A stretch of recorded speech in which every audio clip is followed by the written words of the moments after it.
नमस्कार दोस्तों, मैं केएस नारायण स्वागत करता हूं आपके अपने YouTube चैनल पर। आज हम वास्तु के एक नए विषय पर चर्चा करेंगे। हमारा आज का विषय रहेगा कि हमारे भवन में पानी की व्यवस्था कहां पर हो। Where should the water resources of our premises installed. हम पानी की व्यवस्था भवन के किस जगह पर करें। जैसा कि नाम से ही आज हमारे जो चर्चा का विषय है जल। तो दोस्तों, तो सभी कॉमनली लोग सभी समझते हैं कि जल तत्व की तरफ जाएं। तो हमारा जो भवन का, हमारी जो प्रीमिसेस का जो नॉर्थ ईस्ट जो होता है, वहाँ पर दैट इज ईशान कोण, वो जल तत्व को गवर्न करता है। हमारे भवन में वहाँ जल तत्व के एलिमेंट ज़्यादा होते हैं वहाँ पर।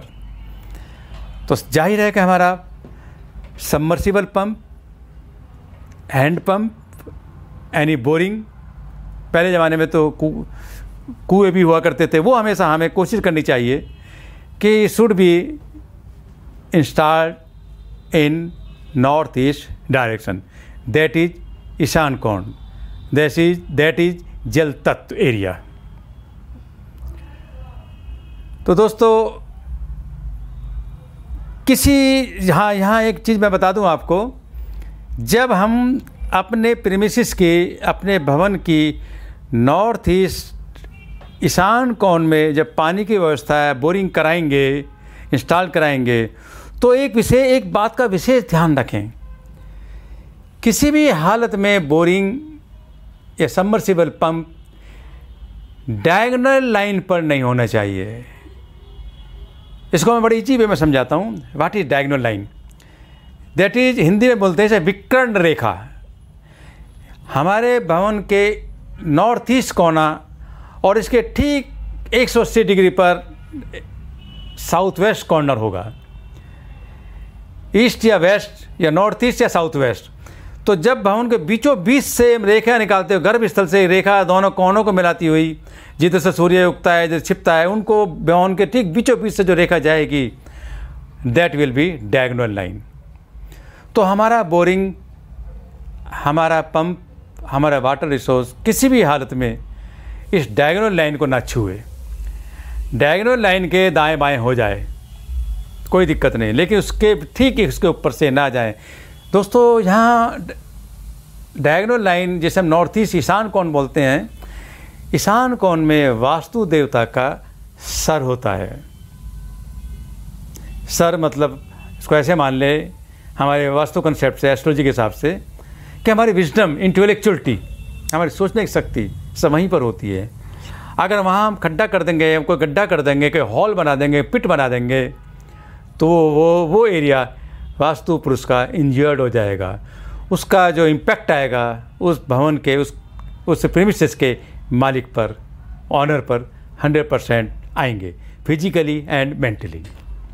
अब यह प्रश्न उठता है दोस्तों, कॉमर्शियल कम्प्लेक्स और मैं दोनों को एक साथ कवर कर रहा हूँ। किसी तरह से अगर नॉर्थ ईस्ट या ईशान कोण में पानी की व्यवस्था का इंतजाम हम ना कर पाएँ, देन फिर कहाँ करें? Where should is be installed? तो दोस्तों, फिर उसका सेकंड ऑप्शन है नॉर्थ वेस्ट, दैट इज वायु कोण। वायु कोण में भी हम पानी की व्यवस्था कर सकते हैं।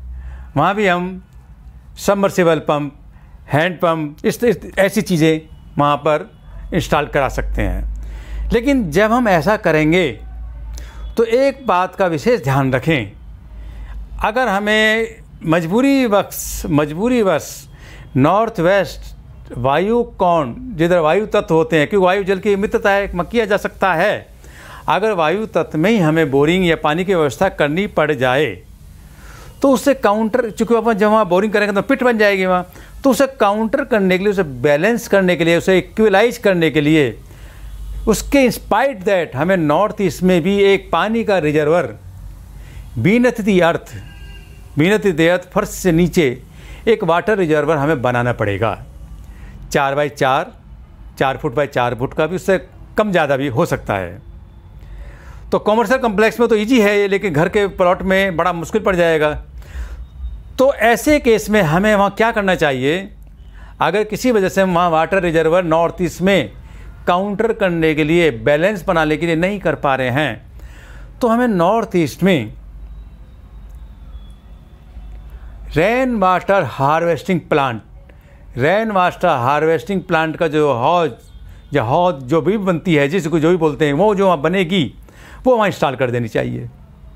सारा पानी हमारा ड्रेन हो गया, छत से ऊपर से सारा उस होल में चला जाएगा। तो हमारा नॉर्थ वेस्ट का जो एरिया जो हमने बोरिंग कराया था, वो नॉर्थ ईस्ट के रेन वाटर हार्वेस्टिंग प्लांट के बनाने से वो इक्वलाइज हो जाएगा, फिर हमें कोई दिक्कत नहीं लगेगी। कोशिश कर, लेकिन डायगोनल लाइन का विशेष ध्यान रखें, मैं फिर बार बार कहूँगा इस बात को। तो ये तो रहे दोस्तों हमारे नॉर्थ वेस्ट डायरेक्शन में पानी की व्यवस्था भी हम कर सकते हैं। अब इसके बाद आती है, हमने 2 डायरेक्शन तो कवर कर ली, अब इसके बाद आती है हमारी south east direction, that is अग्निकोण। जैसा कि नाम से समझ गए हैं आप कि किसी भी हालत में हमें बोरिंग, पानी के रिसोर्स किसी भी हालत में हमें साउथ ईस्ट डायरेक्शन में नहीं करने चाहिए। Extremely prohibited, not permitted, because south east corner वो हमारी एनर्जी, हमारी ऊर्जा से संबंध रखता है, हमारी पावर से संबंध रखता है। अगर घर है तो हम एनर्जी लेस हो जाएंगे। एनर्जी लेस का मतलब है कि हम दब्बू हो जाएंगे, स्वास्थ्य संबंधी प्रॉब्लम भी बहुत आएंगी, हेल्थ प्रॉब्लम काफ़ी सारी आएंगी, अग्नि और जल एक साथ आ जाएंगे, stomach problem, health problem severe आएंगी। और अगर इंडस्ट्री है, फैक्ट्री है, कॉमर्शियल कम्प्लेक्स है, तो वहाँ तो हमारा अगर प्रोडक्शन है तो प्रोडक्शन सफ़र करेगा, डिस्पर्सिंग है तो डिस्पर्सिंग सफ़र करेगा। मतलब किसी भी तरह का, मतलब अग्निकोण में चले जाने से बोरिंग या पानी का रिसोर्स हमारे एनर्जी रिसोर्स को कम कर देगा और हमारे एंथुजियाज्म, हमारे उत्साह को डिक्रीज कर देगा। हम वहाँ सुस्त से बैठे रहेंगे, सब लोग हम पे, आस पड़ोस के सब लोगों को हम पे हावी हो जाएंगे। ठीक है दोस्तों, तो no in south east direction in any cost. अब हमारे पास में एक दिशा और बची, south west direction. Layman language में कहूँ, जिधर वेयर सनसेट, पश्चिम, हमारे घर का, हमारे प्रीमिसेस का जिस एरिया में सनसेट होता है, उस एरिया को हम साउथ वेस्ट एस्टिमेट कर सकते हैं। दोस्तों यहाँ पर किसी भी कीमत पर बोरिंग, ट्यूबवेल या किसी भी तरह की बीनेथ द अर्थ हौज, जमीन के नीचे किसी तरह का पानी का रिजर्वर किसी कीमत पर नहीं बनाना। यहाँ वास्तु देवता का rectal area, anal reason, rectal area होता है यहाँ पर। अगर हमने ऐसा कर दिया, स्पाइन का जो टर्मिनल एंड है, लंबर रीजन, रेक्टल एरिया, तो उस एरिया में उस घर के, उस ऑनर के, उस प्रीमिसेस के मालिक को सीवियर हेल्थ प्रॉब्लम, स्पाइन की, वर्टिब्रेट्स की आनी शुरू हो जाएंगी। पाइल्स, पथरी, स्टोन, ये सब चीज़ वहीं के कारण बनेगा। अगर नारी है घर में तो उसको यूटरस प्रॉब्लम, वहाँ दिक्कतें आ जाएंगी। तो साउथ वेस्ट में किसी भी हालत में हम बोरिंग की व्यवस्था नहीं करेंगे। अब दोस्तों यहाँ साथ साथ में एक चीज़ का, ये तो मैंने बताया बीनेथ द अर्थ, चूँकि हम बात चर्चा वाटर रिसोर्स की कर रहे हैं, पानी की व्यवस्था की कर रहे हैं, तो दोस्तों यहाँ मैं हाथों हाथ आपको एक अच्छी इन्फॉर्मेशन, आपका भी समय बचेगा और एक नई इन्फॉर्मेशन आपको हाथों हाथ मिल जाएगी। ओवरहेड टैंक, वो भी तो वाटर रिसोर्स हैं। पानी की टंकियाँ, वो भी तो हमारे घर का पानी, वाटर रिसोर्स को रिवेल करेंगी, वो कहाँ होनी चाहिए। तो दोस्तों साउथ वेस्ट से शुरू कर देते हैं, जिधर वेयर सनसेट। तो ओवरहेड टैंक, ध्यान दें दोस्तों, मैंने अभी आपको रिकमेंड किया था एज पर वास्तु नॉर्म्स के हिसाब से कि किसी भी हालत में साउथ वेस्ट में पानी का resource beneath the earth boring नहीं करना है। लेकिन ओवरहेड टैंक, ज़मीन के ऊपर, फर्श के ऊपर पानी का रिजर्वर या पानी की टंकियां रखी जा सकती हैं, क्योंकि जब वो पानी एक किसी कंटेनर में ऊपर होगा तो वो एक तरह से सर्कमफ्रेंस में बंद हो गया है। अब वो ऑब्जेक्ट बन गया है, वो वेट बनाएगा, वेट देगा। और साउथ वेस्ट में हमें वजन चाहिए, काफ़ी वजन चाहिए, पानी हमें वजन देगा, तो वहाँ स्टेबिलिटी बनेगी, चाहे घर हो चाहे कॉमर्शियल कम्प्लेक्स हो। तो साउथ वेस्ट में हम ओवरहेड टैंक आराम के साथ में रिजर्वर के रूप में रख सकते हैं। क्लियर दोस्तों? अब पानी की टंकी की बातें आ रही हैं। अब साउथ ईस्ट पे भी आ जाते हैं हम। अग्निकोण। अग्निकोण में जैसे कि मैंने बोरिंग के लिए भी मना किया था कि नहीं चाहिए, वहाँ नहीं होने चाहिए, इसी तरह से अग्निकोण में ओवरहेड टैंक भी नहीं रखेंगे, घर में भी नहीं रखेंगे। फिर वही अग्नि जल तत्व का कॉन्ट्राडिक्टरी एलिमेंट वहाँ अराइज हो जाएंगे। फिर स्वास्थ्य संबंधी प्रॉब्लम। कॉमर्शियल है तो दब्बू हो जाएंगे हम, सब लोग हम पे हावी हो जाने की कोशिश करेंगे, पैसा फंस गया तो वहाँ से निकाल नहीं पाएंगे। तो दोस्तों ये रहा हमारा साउथ ईस्ट कॉर्नर में। तो नो इन साउथ ईस्ट कॉर्नर।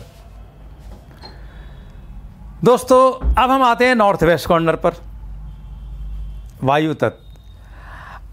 पानी की टंकियां, overhead tank north west corner में over the head, over the roof में भी इंस्टॉल्ड रखी जा सकती हैं, क्योंकि जल और वायु का आपस में मेल है। लेकिन वो रूल फिर भी लगेगा कि वो नॉर्थ ईस्ट में हम रेन वाटर हार्वेस्टिंग या कोई पानी का रिजर्व ज़रूर बनाएंगे, जो कि हम किसी भी यूज में ले सकते हैं। दोस्तों यहाँ ध्यान एक चीज़ का मैं आपको बड़े ध्यान से बताऊँ, आपको नोटिस में लाऊँ। अगर किसी के नॉर्थ वेस्ट में पानी की टंकियाँ हैं, ओवरहेड टैंक हैं, तो कोशिश करें should be white in colour. वो टंकियाँ सफ़ेद रंग की होनी चाहिए, ब्लैक नहीं चलेंगी यहाँ पर। इसका विशेष ध्यान रखें, कुछ नॉर्म्स रूल आउट हो जाएंगे। ठीक है दोस्तों, अब हमारे पास में एक टैंक, एक कॉर्नर और बचा, ईशान कोण, दैट इज नॉर्थ ईस्ट। हमने यहीं से शुरू किया था, हम यहीं से कंक्लूड करेंगे। North east direction, that is ईशान कोण। जबकि जल का तत्व है एलोकेटेड फॉर वाटर, लेकिन स्पाइट दैट ओवरहेड टैंक, सर के ऊपर, पानी से ऊपर जो एरिया है, कॉमर्शियल हो चाहे रेजिडेंशियल हो। देखिए दोस्तों, पानी की टंकी किसी भी कीमत पर नहीं रखेंगे नॉर्थ ईस्ट में, जबकि जल तत्व है।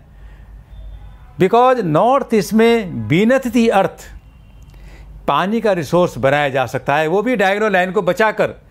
लेकिन ओवरहेड टैंक नॉर्थ ईस्ट में नहीं रखे जा सकते। जानते हो क्यों? उसकी वजह यह है कि वो वहाँ वेट बनाएंगे, वजन बनाएंगे। वहाँ वास्तु देवता का सर है, वास्तु पुरुष का सर है, विजडम है, इंटेलेक्चुअलिटी है, उस पर प्रेशर पड़ेगा, दबेगा वो। तो उसके जो लैंड लॉर्ड हैं, जो उसके मालिक हैं, वो प्रेशर में आ जाएंगे। उनकी सोचने समझने की शक्ति, सही वक्त पर डिसीजन नहीं ले पाएंगे। तो दोस्तों ये मैंने आज आपको अपने जो मैं वास्तु का जो मुझे ज्ञान जो मैं करने जाता हूँ, जो मेरे नोटिस में आते हैं, वो आपके सामने मैंने साझा किया, आपके साथ में शेयर किया। और मैं समझता हूँ मेरी इस गागर में सागर की थ्योरी को, जब वहाँ जल तत्व, वाटर रिसोर्स हमारे घर में प्रीमिसेस में कहाँ हो, आप इसको निश्चित फ़ायदा उठाएंगे। तो आज बस मैं इतना ही। मैं जल्द मिलूँगा आपसे एक नए वास्तु कंसेप्ट के साथ। तब तक के लिए विदा और नमस्कार।